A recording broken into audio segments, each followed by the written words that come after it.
साधारणतः पिलांकु साधा भात ठारू बिरयानी फ्राए राइस ये टाइप रे खाइबा बेसी पसंद लगे। आज किसी मु नुआ बनाया चेष्टा करछि। प्रथमे बेसन किछि मसला मसली दही एमती सब प्रकार मिक्स कर लुण टिके मिक्स करके ताको परा शेप रे छाणी नेबी। आलू किछि मु भाजी नेछि। आलू को टिके बड़ पीस करके ताको तेल रे भाजी की रखी देछि। तापरे से जो मिक्स जो बेसन दही मसला मसली गोला है थिला से को बरा भलिया छाणी करके नहीं आस कड़े तेल पकईकी से पियाज पकई देछि अदा रसुण पकईकी किछ समय कषिला तापरे से दे देछि चिकेन मसला लंका गुंड हलदी गुंड एमती सब मसला किसी दे देछि। तापरे भल भाव कषि गला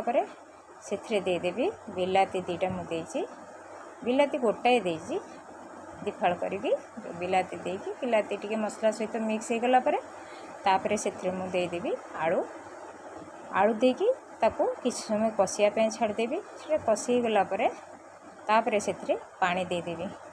मसला कषि गलानी एथर आलू दे देछि आलू को किछ समय कषिबी सेटा भल भाव जिते भल भाव कषिबे से भल टेस्ट आसबो। तापरे से देदेवी जो पानी पानी टिके अधिक देवी कहीं मुझे एथिरे देवी जीरा राइस तो पानी टिके से चाउल हवापाई टिके पानी आवश्यक से पानी टिके अधिक देदेवी। एपटे चाउल को भल भाव 3 ରୁ 4 थर भल भाव धोइबी तार जो धला पानी से गुड़िक बाहर जाए भल भाव धोइबी 3-4 थर धोईकी ताको से जो तरकारी फुटुवा समय रे से मु देदेवी तो ताको किछ समय फुटिवा पई देदेवी पानी पूरा कमिकी चाउल भी मध्य हो जाइए सिझी जाइए भात तो राइस हो गलानी। तापरे एथिरे मु देदेवी जो बरा से बरा गुड़ी को एथिरे दे देछि